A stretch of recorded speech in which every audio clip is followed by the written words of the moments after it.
life will probably destroy your love for make-believe. Hours of boring analytics, work, and criticism will see to that. Life will also expose you to all manner of pretend, much of it transcendent works of magic that you must devour. Welcome. This is a D&D real play podcast that tells the story about the regionally renowned group, the Dead Dragon Society.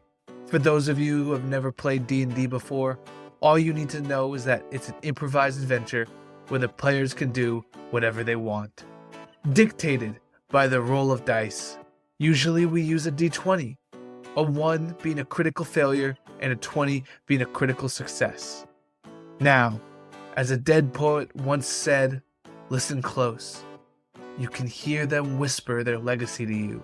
Go on, lean in, listen. I just wanna dance for the hell of it, hell of it. Wanna take a chance for the thrill of it, thrill of it. Wanna raise my hands 'cause I'm feeling it, feeling it. Are you feeling this? Are you feeling it? Hello, my name is Paige and I play Anne O'Neing, the adventuring bard out to become the most regionally renowned street musician. I'm Frank Ciappone the Elder, and I play Theo Blackthorn, who is a wizened old warlock, not so wizened, but definitely old, who grew up poor but is now wealthy. I'm Matt Callahan. I'm playing Horatio Rumbuckle, the carnival Barker-esque bard and now street performer after his traveling circus was unfortunately disbanded. He is a multi-instrumentalist. I like performing with my familiar Peanut. He is a red squirrel who is trained in performative arts. Now, before I introduce myself, I do have a question. Is that a natural red squirrel or do you dye him? He is a natural red squirrel, and there are no animals harmed in the making of this podcast. Only the bard knows. Only the bard knows. That's what he says.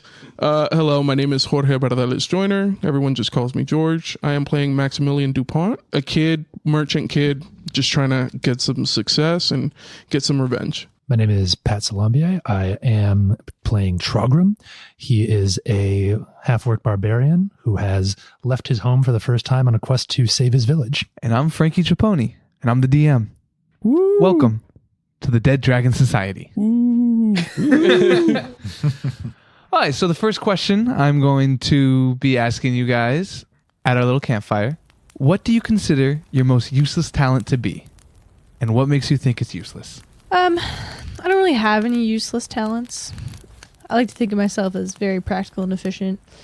But I will say that being a one-woman band, my ability to perform with others seems like sometimes it might be an extraneous talent. All right, Theo? Pass. Yes, my most useless talent is I can perfectly fold fitted sheets. Oh, you don't need that anymore. Nobody needs to fold fitted sheets, but I can do it perfectly. My useless talent is I can carve anything into wood. I think it's useless because it's what my dad used to do. And he died penniless. So. And useless. Hey, that's my dad. Relax. I can fold all of the fingers on over behind the first knuckle of the next finger, and it makes a really weird deformed hand shape. What makes it useless? Well, generally people don't further engage with you when you make weird hand shapes. Trogram can eat 400 chickens. Damn! In a day. I will take you up on seeing that. Wait a minute. Useless Trogram, useless talent. No, we can make money off of that. That's what I'm saying. 20 chickens is useful. 400 chickens is wasteful. It is officially useless. Where does it all go?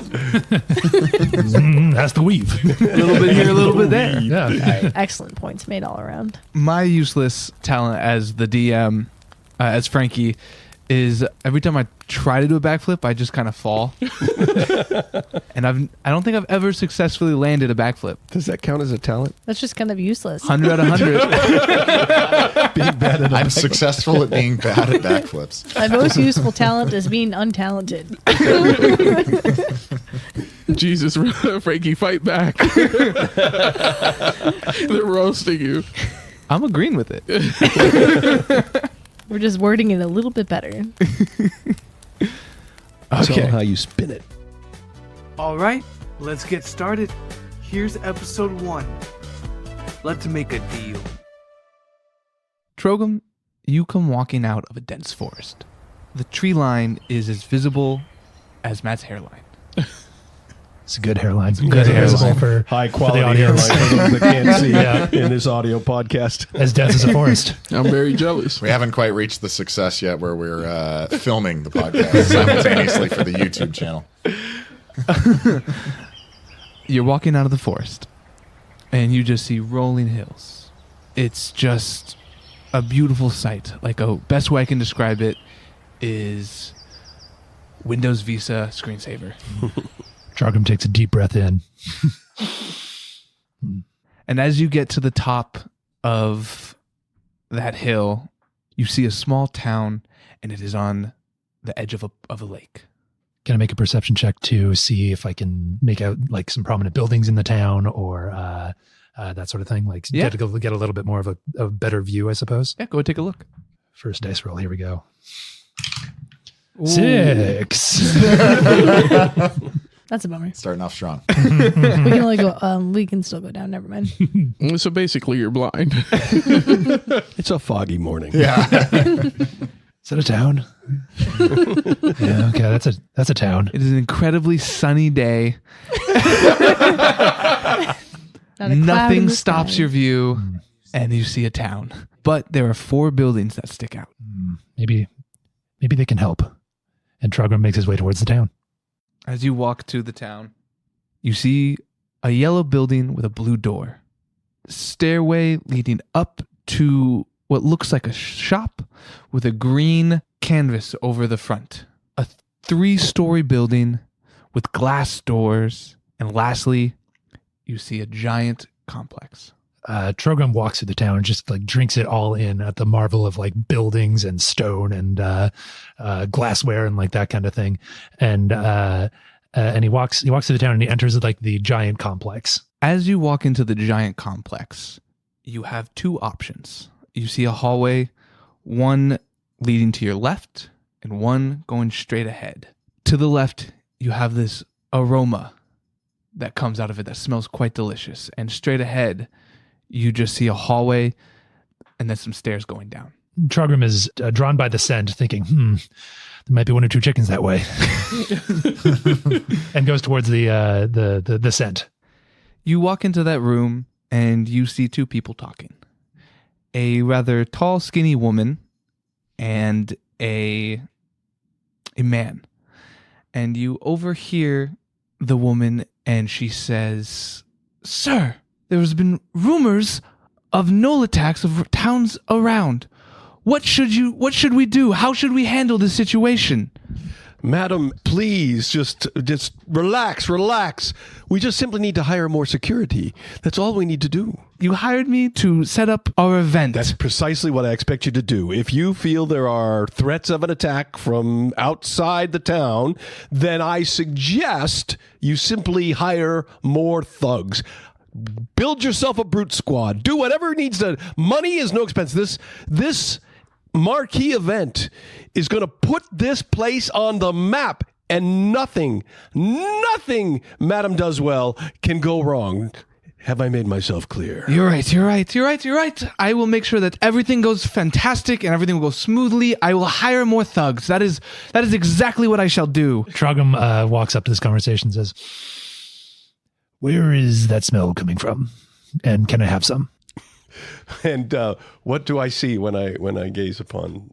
you see a 6'5", half orc, dressed in a sort of like a purple vest almost, with bare arms, and he has a like a small satchel, sort of like around his waist of like adventuring gear, with a large maul on his back. Well. What? You are the Brute Squad. Look, look at you. Yeah, fine specimen you are. How are you, sir? Why, yes, I think we could find you, chicken. Where do you come from, young sir? I come from the woods. Interesting. Well, perhaps we'll get to know you better later. New in town. You're hungry, and you're new in town. Absolutely starving. Please. Welcome to New Phelan, my boy. It's good to have you. No, hail and well met. What about those chickens, though? I see you have a one-track mind. Well, chicken, Miss. Hello. My name is Madame Deswell. You're looking for chickens. Madam does well. I am looking for chickens. Fantastic. Preferably cooked, but I'll make do. You know what? I think we can make an arrangement for this. You're a quite thuggish young man, as Mr. Blackthorn, at your service. I'm sorry, I did not introduce myself. I am Theo Blackthorn, and I am the prime merchant within this new Phandalin, New Phandalin. Theo Blackthorn, Madam does well. It is a pleasure to meet you both. Good God about those chickens, though. What do I need to do? I have been walking for days. I ran out of rations many days ago. Why, we are happy to help you and accommodate you in return for some service provided by you. I see. Now, it just so happens we have a big event planned, and we need some muscle here. Just to get. I clearly do not expect anything to happen during this event, except for a darn good time. And we could certainly use someone of your stature to help keep the peace, shall we say. This sounds like an easy way to get chickens. I'm in. Great. First, I need you to go find that damn bard. He's looking for something in the general store.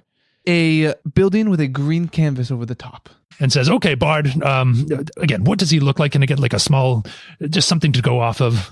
I think he's rather short, is what I've heard. Everyone's short. I'm 6'5". You'll see him when he has, because of his friend. He has a little squirrel on his shoulder. Okay, short man squirrel. Okay, got it. As you walk into there, in the general store, you see a human, roughly around 5'10", with a little bit of a beard and shaggy hair, talking to a gnome.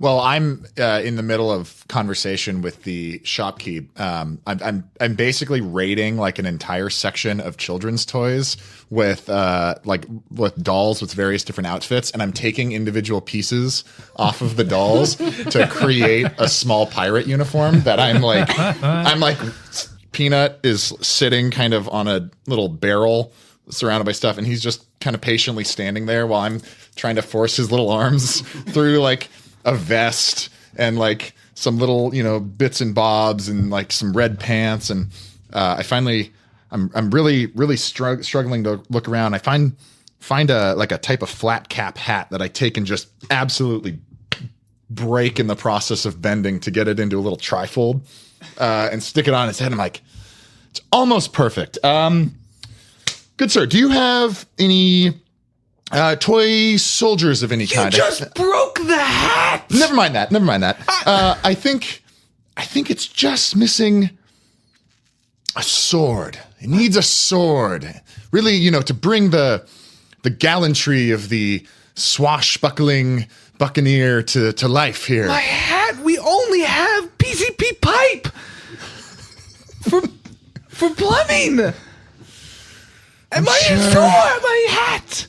I'm sure we can make something with that. This pipe you speak. What is your name? My name's Horatio Rumbuckle. But never mind that. I'm still talking. Look at him. Look at my star actor here, and tell me that outfit is not missing something. I can't deny that it's not missing something. There you go. See? See? But you can't go around breaking my things. Oh. We'll figure out all the finances later. I'm sure we can work something out, and if not, well, I'm sure we can work something out. Trogram says, hello. I just hear like a booming voice and a presence that is standing a little too close to me. I am working on chicken commission. I am being paid in chickens. I have been sent to find a bard, specifically with a small squirrel. You are a small man with a squirrel. Are you the person I'm looking for? Well, hello. I'm just like craning my neck to try to make eye contact with this half-orc standing in front of me. Who might you be? Trogram. Trogram. Mr. Trogram? Trogram. Trogram. All right. Trogram. I am Horatio Rumbuckle. Did your mission giver give any indication as to that name? They are planning an event. You are part of this event. Ah, yes. She must see you. I need chickens. Yes, well, she come with me understands now. that good work takes time, so I'm sure I haven't inconvenienced anyone. Yes, please lead the way. I always enjoy having somebody to escort me. As you can tell, I'm not particularly one for keeping myself well defended in some of the streets. Trogram turns to the shopkeep and sees a small bag of like seasoning salt and says, may I have this? That's 2 silver. What is silver? What? I do not understand. Silver. What is silver? In the middle of that, I'm like still rummaging in the thing, and I finally pop up with like a clearly antique looking toy soldier, and I just snap the sword out of its hand. And I'm just giving it to Peanut, and I kind of like, I make a little notion to him, and he lifts his hand up, and I put it in his arm, and he just grabs it, and I'm like, it's brilliant. It's brilliant. Out! You're breaking all of the toys I spent hours making for the kids of the city. Well, they're all custom. Get out. Now. Okay. I will be back with chickens. You will accept chickens as payment. I just go. Okay, right, so we should go. I need my chickens. Okay, lead the way. As you walk back to the town hall, you notice a young man walking into the yellow brick building. Yeah, but you notice this guy, he's carrying a bunch of crates with him, and you just notice like he does look a little bit sinister. Like he's got like a little chip on his shoulder. I look to Horatio and I say, why would this person be carried? Is this person with a lot of crates worth investigating? Is this out of the ordinary to you? He seems out of the ordinary to me. Can I perform a, I guess either insight or investigation check to see if I see A vibe check? A vibe check. A vibe check. Yeah, I need a vibe check. It is many boxes. Why would one person have that many boxes? I want to say I'm struggling with the door, and I can hear them muttering behind me. So as I'm grunting, I look behind. Do you lads mind helping me with this? Are you going in here? Of course, good sir. And I just push open the door for him. Okay. I start to walk in. Actually, take one of these. Follow me. I'm holding a crate. I pick the lightest crate up that's like roughly the height of my body, and I just kind of just shimmy on in with it. Where are you two going? I need to return to town hall with the performer so I can get my chickens. You're getting chicken. Chickens. I think I know exactly where you're going. Hold these. And I give the rest of the crates to him because he looks strong. Follow me. So we walk into the yellow house with blue door. As you walk in, a dwarf is there, and he looks at Max, and he goes, I told you I won't buy any of your beer. Come on, you know this is good stuff. I was directly ordered by Mr. Blackstone himself not to buy your beer. Your beer is for him. My beer is for him. Yes, he ordered it himself. Well, listen, I think that what he's paying is ridiculously low, and I think you can do better. And I know your people love a good ale. Of course he's paying you ridiculously low, but I'm not an idiot. I'm not gonna do that. I'm not gonna take the beer from the event. Okay. So I need to go talk to Mr. Blackthorn, is what you're saying. Yes. You said Blackstone. Oh, don't tell him I said that. Please don't. Listen, I know you want to make a good impression on him. I don't think. Of course I do. This is his town. I don't think misremembering his name is going to help you with that. And I have brought these all the way here. So how about you just take a crate off my hands? Are you a gambling man? Do you want to make a bet? I will buy a crate. Mm-hmm. If that guy right over there, the big one, likes it. Oh, I like those odds. What is beer? Maybe I don't like those odds. Have you really never had beer? No. Honestly, I think you're going to like this better than chicken. I am interested. I'm going to take out 2. You're going to take out 2 and hand them to him. Try these, my friend. The dwarf grabs him and he says, "Don't drink that. You know it's customary when you give a drink to open it and take a sip to prove it's not poison." Okay. I'm not supposed to be drinking on the job, but I guess a small sip won't hurt. And I pop it open, and I take the smallest of sips. I take that same bottle and I take a large sip, assuming it is like effectively water. Take roll a d20 to see how good it is. A 3. Can you taste those hints of melon in there? You hate it with a 3. This smells and tastes like droppings. The fact that you've had droppings before is worrisome. You'll grow to like the Droppings taste. have been better than this. Keep drinking, I promise you. You'll like the taste more. I take a second sip. This is double dose of droppings. Double doo-doo. I turn to the dwarf and say, "You have won this bet." All right. Next I will time. take these to Blackthorn. Next time. I'll hold you to that. I interject and I say, gentlemen, I don't mean to interrupt your thrilling game of chance here, but I do believe I am needed back at the event to prepare for the dazzling show. I require chickens. Yes, well, we're going to meet the same person. So let's go. As you guys walk out carrying the crates, you start walking to the town hall, and right next to it, you see the building with the double glass doors, and they get flung open, and another gnome goes flying out. A halfling gets flung out. A halfling. Start again. The building with the 2 glass doors next to it, and the doors fling open, and you see a halfling flung out. And the man that threw her out says, "I told you I'm not going to let you perform here. We don't have the space, the area. You cannot perform here." You don't have the space to let a one-woman halfling band. I stand up and I brush myself off. There's somehow still dirt on my face, even though I've just brushed off my face. Sorry. Almost lost my composure.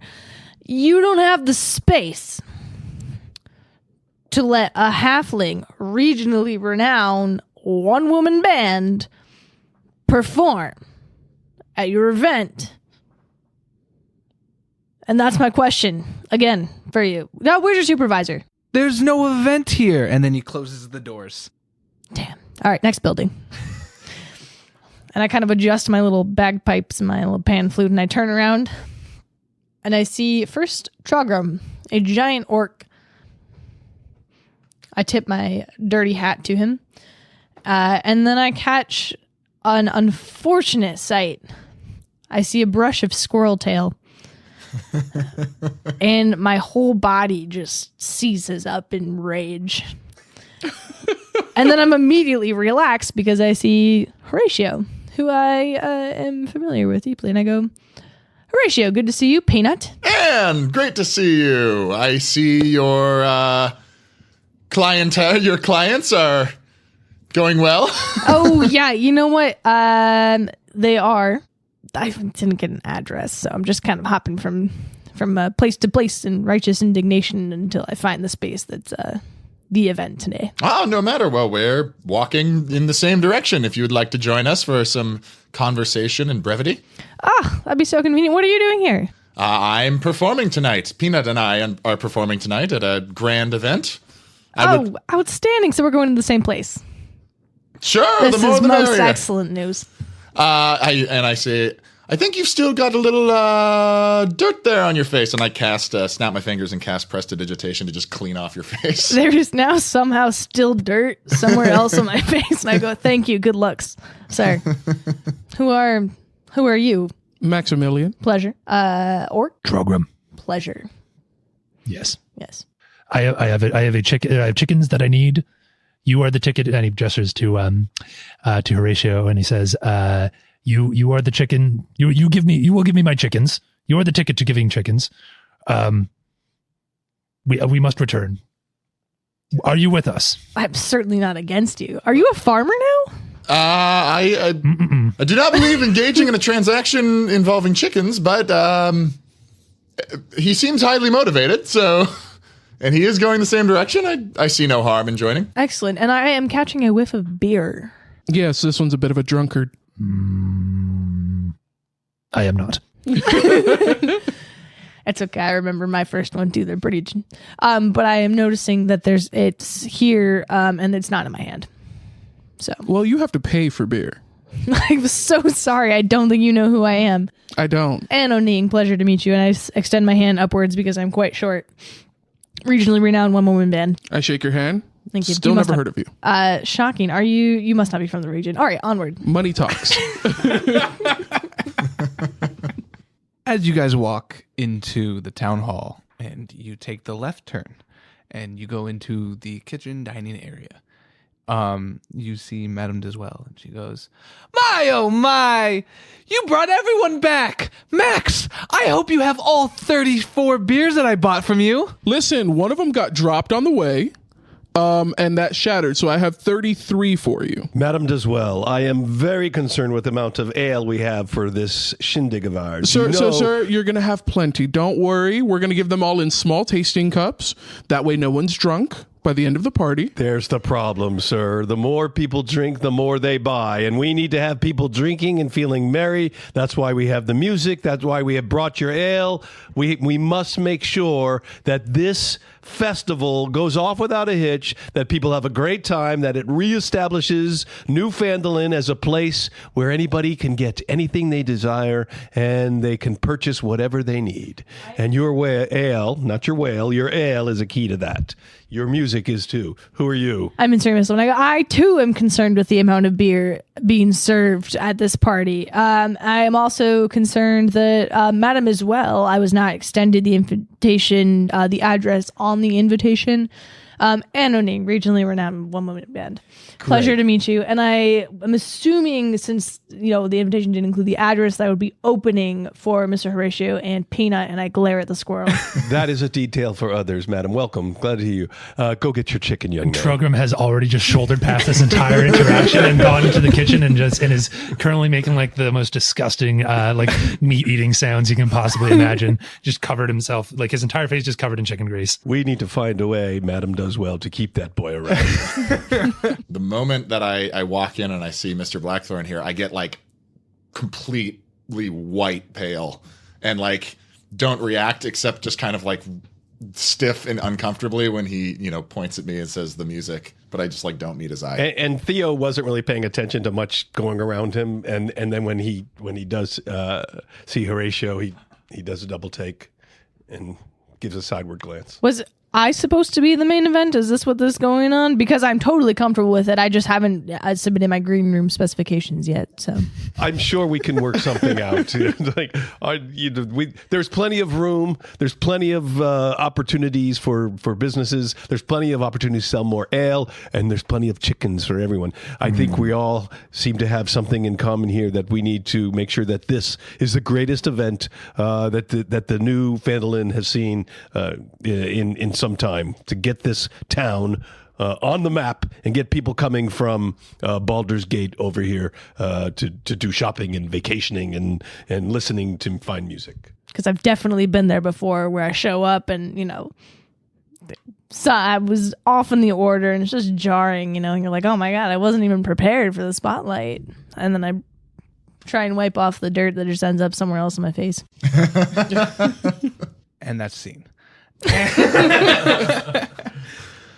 As the night goes on, More people start coming, more people start showing up, things start moving smoothly.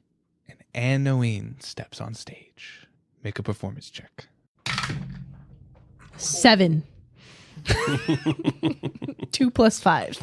So we're going to do this in 2 parts. Okay. The first part is going to be Annoine's performance in her head. And then the second part is going to be actually what happened. So let's start with the first one. All right. I step on the stage. The lights are sort of shining. It's, it's a stage at a tavern, I'm assuming. My drum kit is set up, or a drum kit is set up. It's not mine. But there's a drum kit on stage, and I will be damned if I'm not using it. I set my pan flute up on one of the stands that harmonicas are often on. My bagpipes are under my arm at the ready. And I grab the mic and I go really close here. And I go, Newfoundland, are you ready to rock? And then the lights are turning different colors. I start on the kickstand. I go for my pan flute. I am ripping melodies, harmonizing somehow with my bagpipes in between my pan flute. I'm just going back and forth between them. And I am thriving. I hear people cheering. I hear the crowd. There's laughter. There's clapping. There's silence for the moody parts. And then I've got lost in the music, and there are gentle hands on stage kind of giving me a 5-minute warning, and I am floating because I have achieved a level of stardom not unlike Guitar Hero 3 with the star power and the blue notes. And then as I feel like I've finished my set and I'm floating on stage, I go, "You have been great, good night." And that would actually happened. Annoine gets her set up exactly as described. There is a drum kit on stage. She does seat herself. She gets set up. She grabs the mic too close to her face. Goes, "Newfoundland, are you ready to rock?" Everyone is kind of excited. They're curious. No one's ever heard of her before. It looks interesting. Like, how are you going to pull off bagpipes, a pan flute, and a drum kit with just yourself? And she starts playing, and immediately, it's bad. It's like... There is chaos. She's harmonizing, sure, but in 2 different keys on 2 different instruments that she does need to go back and forth between. The drum kit is just chaos. People were laughing in the background at their own conversations and at her. There is not applause. There are some tears and some dead silence in one of her moody skits because there's no drum. It's just bagpipes, pan flute, bagpipes, pan flute. And then as soon as people realize what's going on from the management side, and they realize that these people are laughing at the performance, and then realizing the audience is actually kind of afraid, someone comes and lifts her up and escorts her off the stage. And as they're pulling her away, she grabs the mic and goes, "You've been delightful, Newfoundland. Good night." And now the main event shows up. Go ahead and roll performance check with advantage. Okay. Okay, that is 17. All right, so I come walking off stage and I say, "Bravo, bravo to Annoine. Thank you so much for your lovely performance, and it'll be a tough act to follow." I give him a wink from off stage. I fill the stage above me and kind of spreading out over the crowd a little bit, kind of like dark clouds with like rumbling thunder. And I get much more somber and I say, "Now, Newfoundland, I want to set the stage, bring you to a story of epic proportions, of survival, of bravery, and even of love. This is one that engages with beings and beasts of myth, and it will surely, surely blow you all away. So without any further introduction, please, the story of the defense of Faroe Island." Down from the top of the stage, we have like wooden waves that are on like cables that move up and down in layers to create like the feeling of like moving waves. And suddenly a small pirate ship comes brought on stage, and standing proudly at the helm of this pirate ship, clad in a full miniature pirate uniform, is none other than Peanut. And shakes her head in disdain from the side of the stage where she's still actively being detained by one of the security members. Here we say our brave, swashbuckling hero, Steve Winterspike, piloting the Serene, trapped in a storm off the coast, and with little way of navigating. A big crack of thunder, and the pirate ship gets, kind of thrown away, and he's headed towards the forbidden Faroe Island, long said to be the site of myth and legend and death. Oh no, our hero has been marooned on the island. Whatever shall he do? The show continues to go on as you see small illusions of skeleton creatures with swords coming up to him.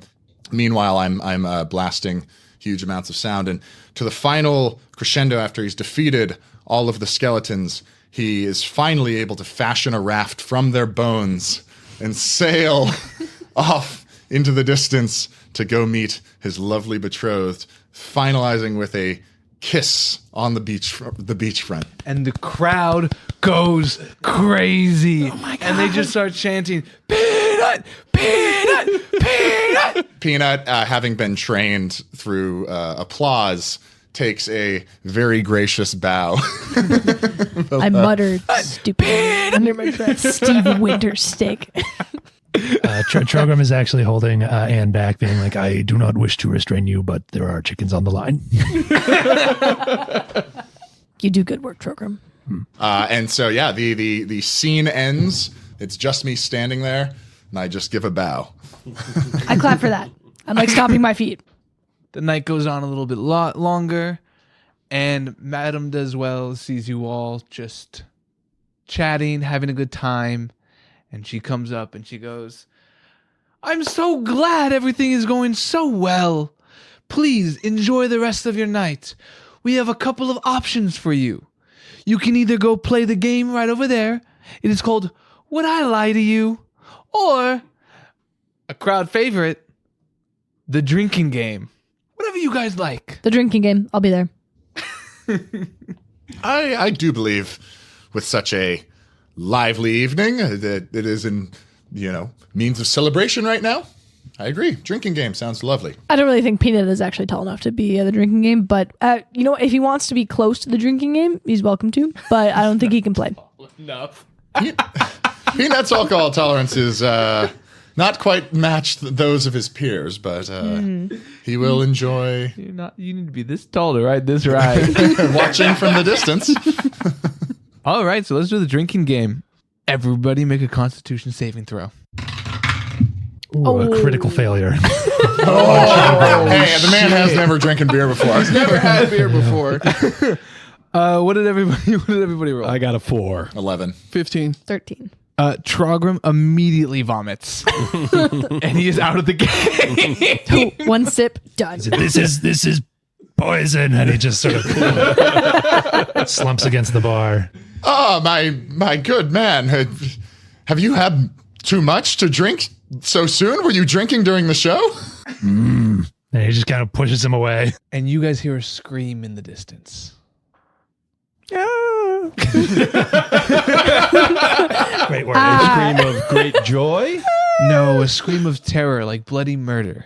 Where's that coming from? And then you hear another partygoer scream, "The Gnolls! They're attacking!" I'm drunk and I have a dagger, but I forget, so I take one of the beer bottles and smash it. So I have a jagged fucking beer bottle to start stabbing things with.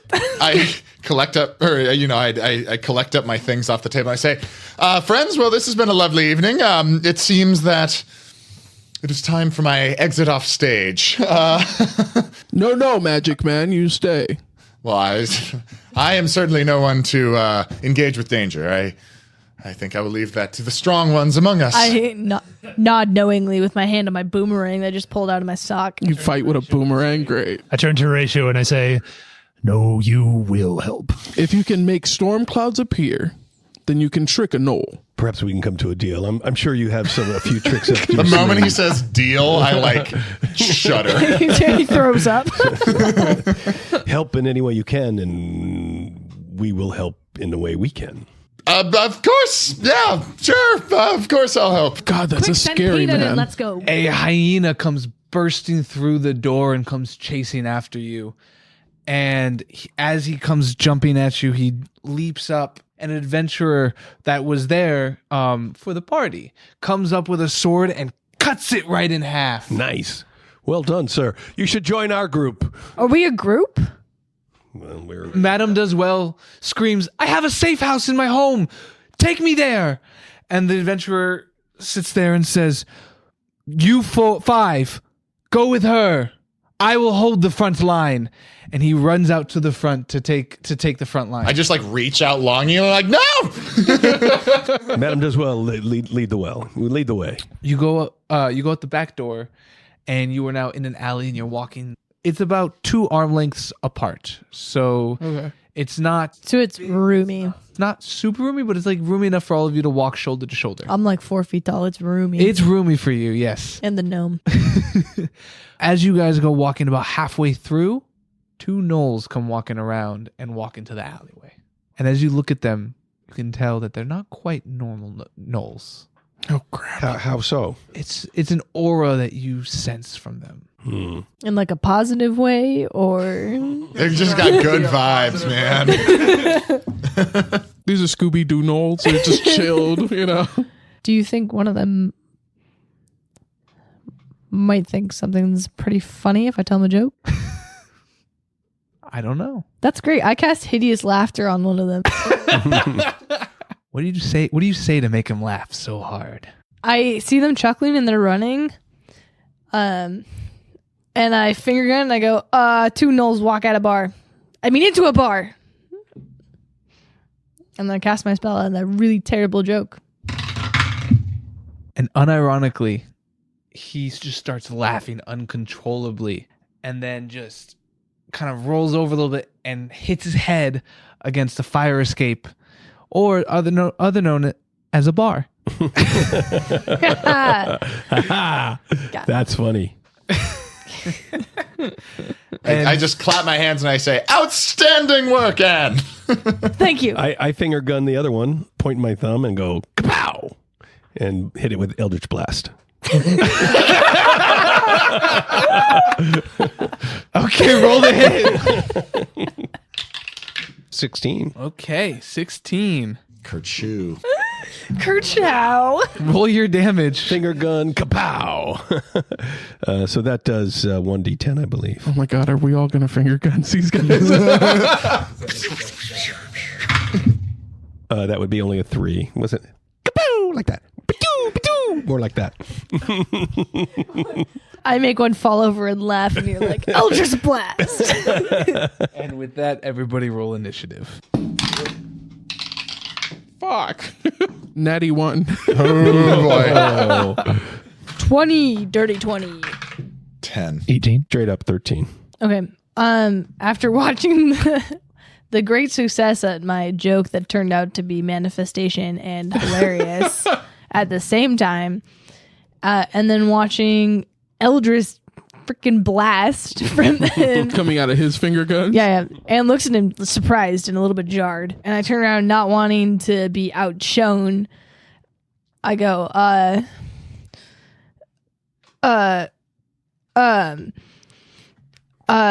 it's I don't know, kapow. And gonna cast Vicious Mockery. So for Vicious Mockery, you unleash a string of insults laced with subtle enchantments at a creature you can see within range. Doesn't say they have to be good insults. Kerpow. Absolutely roasted. Yeah. Just insult to injury. Gets viciously mocked. All right. Psychic. He was just like, got actually kerchowed. And then the like mock motion of it really hurt his feelings. So he takes another 3 damage. So again, remind me on prone, our attacks get advantage, is that correct? Yes, it is. Everyone's welcome. Just locked down. A chuckling Noel walks into a bar. Trogrim looks at the challenger before and gives a deep, hearty laugh and says, "Ha, ha, I enjoy a challenge," and begins to rage. His like neck bulges, his muscles, his like I don't know, his veins pop out of his head, and with a hearty roar, he runs up to the knoll that's still standing, and attacks him with his maul. Roll to hit. I get advantage on that. Oh, Thank good thing goodness. too. Oh, not much better. Damn. 14. 14. That hits. Nice. Okay.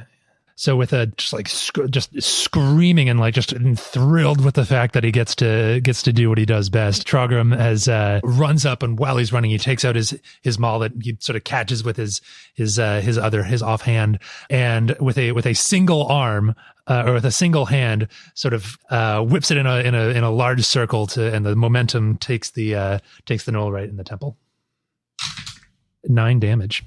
It just kind of has like a little whimper. Ow! As it gets hit. So Theo holds up his hand, spreads his fingers, and starts doing this waving motion like you do like outside of the car, right? And then says, "Power up, tasty freeze." And he just throws out his hand, and then a ghostly spirit of his hand takes shape, skeletal and creepy, wispy, and starts reaching for the one on the ground. And as they move forward, I rolled a 14 and a 12 plus my +5, I believe, for that. Yeah, that hits. It goes down towards the one prone, and first of all tweaks its nose, and then slaps it across the face. And I'm glad that our attacks so far have been using Looney Tunes physics. and that would be 4 damage. So we need to see if it's still going to be laughing. It has advantage now because it was damaged, but it's 13. 13. Kid stops laughing. Give me my nose pack. The hand is still on his nose, by the way. So we're all laughing. And then the knoll comes up and he just bites into your shoulder, and it does 6 damage. Damn. Wow. We're going to die. Is that piercing damage? It is piercing damage. Wonderful. I take 3 of resistance to piercing damage. Oh, nicely done. Is that because it's a bite? Mm-hmm. And teeth are kind of piercing. And Trogrim just looks at it for a second, and having been challenged for the first time in a while, and goes, Insightful as always. Yeah. I am going to yell to Mr. Blackthorn, "Mr. Blackthorn, I can do that too." And I wave my hand like a slap, like I'm swatting the air. And also from my hand, a spectral hand comes out, and I want to hit the one that just stood up. Okay. And slap that one and grab his nose. Roll to hit. I got an 8. He sees your hand coming at you, and he just kind of goes, "Ah," and he flails his hands up and down. Not again. Not again. Not again. And just swats it away. Is it still standing under the fire escape? Yeah. And is this like a fire escape with a dropping ladder? Yes. I'm going to cast Unseen Servant up at the ladder release mechanism and just pull the ladder release. Okay. I'm going to give him a dexterity saving throw to see if he sees and gets out of the way. But he has disadvantage because there is a frozen hand on his nose. And the ladder comes falling down and hits him on the top of the head for a D4 damage. And then big block letters say bonk. Why did we get so Looney Tunes? 2. He takes 2 damage and then falls prone. You see stars start to come out. A bump starts forming. I didn't have an anvil, so that's sorry. That was my only. And now we're back at the top of the order. Anne? Okay. And is not much of a magic user. Usually she just relies on her talent and the power of her music to move people. So she sees this whole thing going out, and she goes, yes, and starts clapping, and accidentally casts Thunderclap, a burst of thunderous sound that can be heard up to 100 feet away at where our Looney Tunes guy just got bonked, so everyone needs to make a Constitution saving throw of 13 at least. Oh shit, yeah, so it's everybody. Jesus fucking Christ. Kind of like you're next to a sonic boom. God damn it, Anouine. How annoying. You gotta beat 13. All right. 14. 17 over here, baby. 15. I just laugh.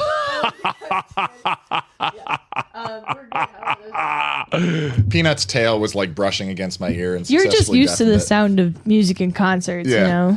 know? So no one's disadvantaged, so he rolls twice. He is okay though. He could, and then Null 2 takes a hit. Yeah, if you saved it, you don't take any damage, but that one Noel took 3 to the brain. He was not ready, and no one was. For the the Hobbit thunderclap.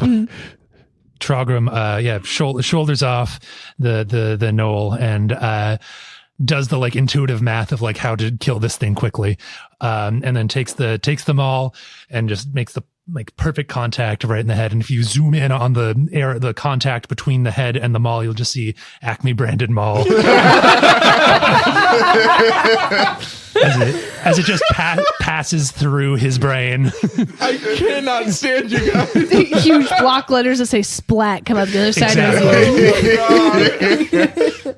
And that's my turn. PG-13. And as it dies, you see kind of a green mist flow up into the sky. Playing the harp. It's Peanut with angel wings. Peanut with angel wings. I'm going to use a crossbow and shoot at the knoll. Roll the hit. All right. That's a 19. Yeah, roll your damage. Oh, 10. Welcome to the double digits club. Okay, I fire an arrow, and it flies through the air just past Trogrim, and embeds itself right into like the clavicle, right between the clavicle of this knoll. I look to the knoll, running up to Trogrim, and I go, do you really think you can take him, half-breed? And then I send Mind Sliver over. So you drive a disorienting spike of psychic energy. Succeed on an intelligence saving throw or take 1d6. 13 save DC. 13. He fails. 3. And I want him to hold his head up when he hears half-breed and just kind of go, ah! Meanwhile, if you look at George's character, he's just squinting, a bead of sweat on his forehead, 2 fingers to each of his temples, staring intently at the knoll. Doing the Charles Xavier. Yeah. His face is kind of purple because he's thinking so hard. I don't understand why he's screaming. I think it's because, like, you said a name that doesn't make much sense to me because I'm a halfling. Like, you called him half-breed, and I was like, okay. And then he's like crying. I was like, what's the matter? Can't take a joke? And then I cast Vicious Mockery at him again. And he needs to save a wisdom saving throw of 13. We're beating him up and making him feel like they deserved it. We're such bullies. He failed. Roll your damage. 2. 2 damage. Describe my kill. I will. Describe your killing blow. Oh, you called it. Mostly I'm just shocked. So I go, what's wrong with being half? You can't take a joke. And we just all see him stop screaming, look at me, and then his eyes roll back in his head and he just falls over, and his feet fly up at 90 degrees, much like a cartoon, before falling totally flat onto the ground. And I go, it's right. And I brush off the dirt that's still somehow on my face. I turned to the rest of them and said, I did not think you would be effective. We are glad to have you here, buddy. Woo! Outstanding work, everyone. Honestly, man, I'm going to get you a chicken for the way you did that. Okay. As he dies, you see the same green kind of flow from him. And as you all know, gnolls are people that act on their instinctual. They should have ran when they started losing the fight. All right, so I'll approach the dead bodies of the gnolls and do an investigation. All you find is a green envelope. A green envelope. I hold it up and I look at it. Was that the invite? We did not send out invites. Shall we open it? I think we must. I mean, what if it is an invite? Is it sealed with wax? Is it just There's a little bit of wax. Do There's I a wax- notice a little? Is there any kind of insignia on there? Any kind of imprint that I might recognize? is kind of a circle with a half, not quite half a moon, but it's like a circle with a C inside of it, but it's not a Circle C. with a C. Yeah. All right. I hold the envelope up to the light. This is quite peculiar, but curious. And I unseal the envelope. And green light shoots out. Whoa! I drop the envelope. I back away. I also Same. back away. I'm like trying to be brave, but just kind of slowly sidestepping towards the wall. And you all get the same urge, and the envelope kind of just like opens up completely and starts hovering in front of you. You have 6 minutes to make one wish. And you all have Collectively? you all have to make the same wish. The timer starts now. Well, I believe this is our good fortune. Have you all ever encountered such a thing? What No, is this never. paper? I've What only is this heard paper? the lore, and I heard the last one who made it. I didn't hear anything actually. So this card has granted us a power of one wish. And apparently, from what I can sense, we only have one wish amongst the 5 of us. And there seems to be some kind of sand timer. It's this thing in the corner that the sand is running down. That is The powerful magic. hourglass. The hourglass. Almost anything you can think of. Listen, I know the deck of many things. One time my cousin drew a card, and now I don't have a cousin anymore. That is not this card, though. This card enables us to wish anything we want. Fame. Anything at all. Fame and fortune. Oh, that's 2 things. Shit. We could wish for wealth beyond our wildest dreams. We could wish for companionship. We could wish for a castle in the cloud. We could wish for anything. What are your wildest dreams? I only have 2. One is very personal, but to murder my stepfather. You could do that if you're famous. So if you want to murder your stepfather, we don't need to get into details now. What else do you wish for? What do you long for? Well, I certainly, I have many musical talents, but I've always wanted to learn more and more instruments. So I've always wanted to learn every instrument I possibly can. Having such knowledge would be incredibly beneficial to entertainment. Knowledge and wealth are good choices. I think we can make a deal. I'll offer you each 10 gold pieces for this card. No What do way. you wish for? What? What will you wish for? I don't ever want to be powerless again. Knowledge is power. I am concerned with you with power. Knowledge is power. I have seen what this man can do with power. Wealth brings power and knowledge. And with either of those, And ignorance. 3 minutes. Trogrim, what do you wish for? I came to this town for help. We have done combat.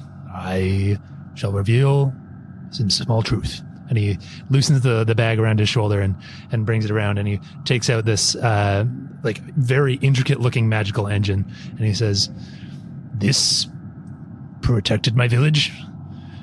It no longer is working.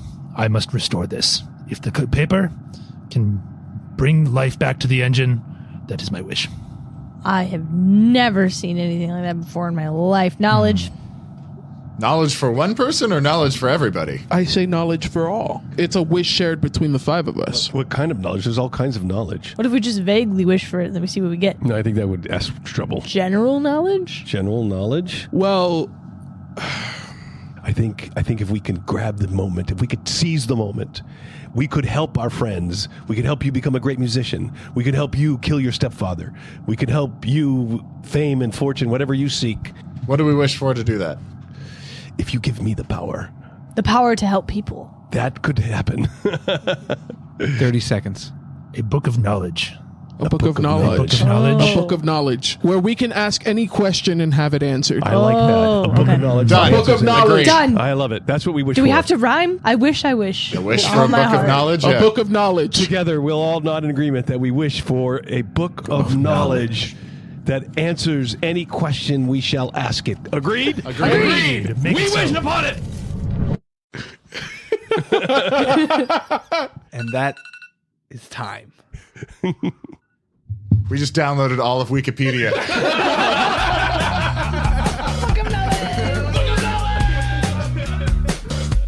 Sun on my face, it's a brand new day, and it's telling me it'll all be okay. All the clouds and the rain, that's of yesterday. Yeah, I'm telling you, it'll all be okay. It's a good day. It's a good Thank you all so much for taking a listen to the story of the Dead Dragon Society.